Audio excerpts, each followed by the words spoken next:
حسن سلامة لم يغتال لأنه أبو حسن سلامة. Ali Hassan Salameh joined the Palestine Liberation Organization. ndabasuhuje abakunzi b'ikiganiro The Genius. Mu kiganiro cy'ubushize nababwiye ko tuzaganira uburyo ikigo cy'ubutasi cya Israel Mossad cyahize Ali Hassan Salameh washinjwaga kuba ari we wari warapanze ubwicanyi bwabereye mu Budage aho abakinnyi 11 ba Israel biciwe. Ni gutyo twasoje igice cya mbere. Kugeza aha Mossad yari imaze guhitana benshi mu bagize uruhare mu bitero byo mu 1972. Gusa nimero ya mbere wari umukuru wa Black September, Ali Hassan Salameh, Mossad yari itaramubona. Mu kiganiro cy'ubutaha tuzaganira kuri Ali Hassan Salameh n'uburyo yahizwe na Mossad. He was born in 1940 near Jaffa into a wealthy family. His famous father mbahaye ikaze mu kiganiro cy'uyu munsi. Iki kiganiro cyitwa The Genius, nicyo kikugezaho nitwa Berike Munyeshyaka. Gukanda subscribe ni inkunga ikomeye ituma nkomeza kugutegurira ibindi biganiro nk'ibi ngibi. Ikigo cy'ubutasi cya Israel Mossad cyakomeje gushakisha Ali Hassan Salameh wari warahawe akabyiniro ka Red Prince, igikomangoma cy'umutuku, kubera amaraso menshi yari yaramennye. Mossad yizeraga ko Ali Hassan Salameh ari we wari waracuze umugambi wo kwica abakinnyi 11 ba Israel mu mwaka wa 1972 aho bari mu mikino Olympique yabereye i Munich mu Budage.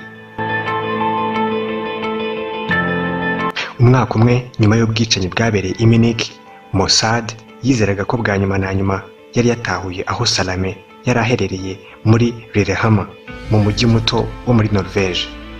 Tariki 21 z'ukwezi kwa karindwi mwaka wa 1973 mu cyiswe Lillehammer Affair, ikipe y'intasi za Mossad yarashe inica Ahmed Bouki wari umuseriveri w'umunyamaroke. Uyu yishwe bibeshye ko yari Ali Hassan Salameh.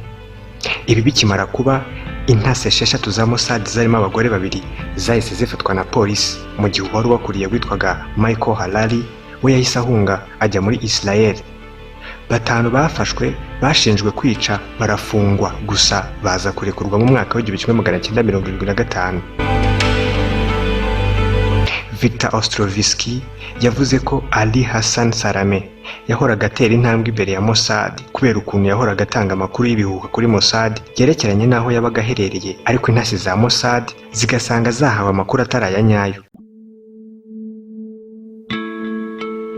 Mu kwezi kwa mbere mu mwaka wa 1974 intasi za Mossad zari zimaze koherezwa mu Busuwisi nyuma yo kwakira amakuru yavugaga ko Salameh yari agiye guhurira mu rusengero n'abayobozi ba PLO. Iyi twayivuzeho mu gice cya mbere cy'iki kiganiro.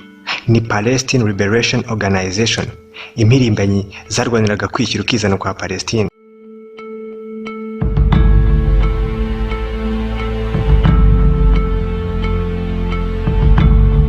Ukurikije amakuru, intasi za Mossad zari zakiriye Salameh n'abayobozi ba PLO bagombaga guhura tariki 12 z'ukwezi kwa mbere bagahurira mu rusengero. Ntibyatinze, umunsi wo guhura warageze. Tariki 12 intasi za Mossad zinjiye aho Salameh yari guhurira n'abayobozi ba PLO. Intasi za Mossad zikigerayo zahasanze abagabo 3 basaga nk'abarabu. Umwe muri bo yagerageje gukora ku ntwaro yari afite ngo rwanye intasi za Mossad. Gusa uko bari 3, intasi za Mossad zahise zibarasa zirabica. Intasi za Mossad zakomeje gushakisha mu rusengero rwose bashaka Ali Hassan Salameh, gusa ntibigeze bamubona. Nyuma y'akanya gato misiyo yahise ihagarikwa. Nyuma y'ibyo, intasi 3 za Mossad zagiye mu Bwongereza guhura n'umuntu utazwi wari wazemereye amakuru kuri Salameh. Bakigerayo, uwagombaga kubaha amakuru yarabuze. Intasi za Mossad zihita zikeka ko zishobora kuba ari agatego zatezwe bari kuzicunga. Ntibyatinze, umwicanyi w'umugore wari wahawe akazi yabashije kureshya umwe mu ntasi za Mossad, bararana muri hotel, ari naho uyu yaje kwicirwa arashwe n'uyu mugore w'umwicanyi. Hashize amezi 3, ikipe y'intasi za Mossad zabonye uyu mugore muri Amsterdam. Intasi za Mossad zatangiye kugenda zimukurikirana. uyu mugore akimara kumenya ko yakurikiranywe yashatse gukora ku mbunda ya pistoli yari afite ngo yirwaneho, gusa intasi za Mossad zaramutanze zihita zimurasa arapfa. Nyuma y'urupfu rw'uyu mugore, Mossad yatahuye ko yari umwicanyi wikoreraga ku giti cye, gusa wari wamutumye kwica umwe mu ntasi za Mossad ntiyamenyekanye. Umwe mu ntasi za Mossad yaravuze ati, benshi mu bo duhiga iyo tubafashe bakabona ko ibyabo birangiye bagiye kwicwa baratakamba cyane bagasaba imbabazi kubw'ubuzima bwabo, ariko uyu mugore we biratandukanye, ntiyigeze adusaba imbabazi na gato, ahubwo mu maso ye twabonagamo uburakari n'urwago rwinshi cyane. Gusa yabanje guhangana natwe mbere y'uko tumwica. Kubera urupfu rw'umwe mu ntasi za Mossad, Michael Harari wari uyoboye operasiyo yo guhiga Salame yasabye ko operasiyo ihita ihagarara. Ikipe ya Kidon, iyi twayivuzeho mu gice cya mbere, yo yahisemo gusuzugura umuyobozi wayo, ihitamo gukomeza misiyo yo kwica Salame.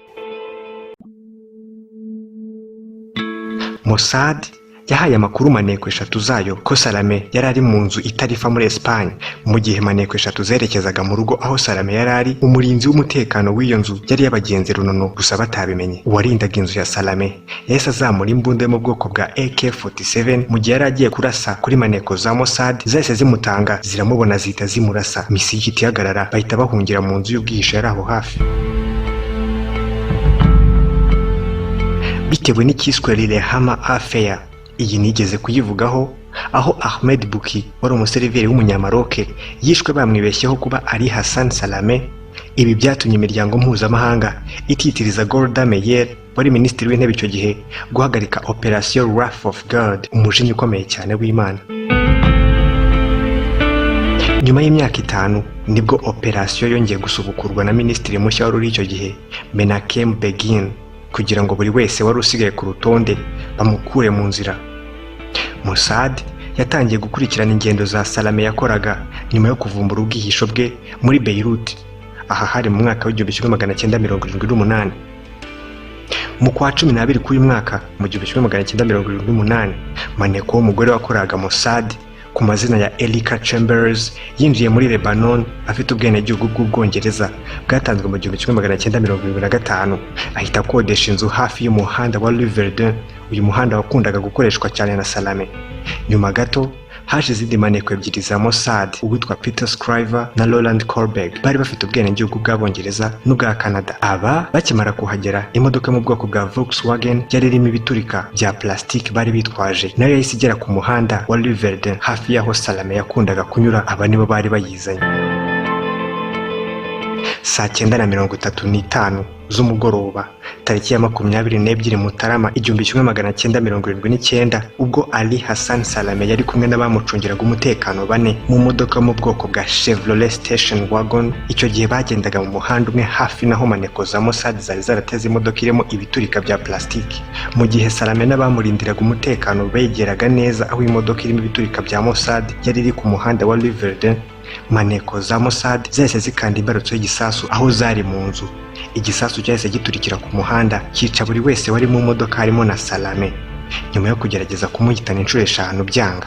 Muri iki gihe Salame wari umaze imyaka myinshi ahigwa na Mossad yarishwe, gusa mu guturika igisasu cyaturikanye abandi bantu 4 b'inzirakarengane barimo umunyeshuri w'umwongereza, umubikira w'umudage ndetse n'abandi barenga 18 barakomeretse cyane.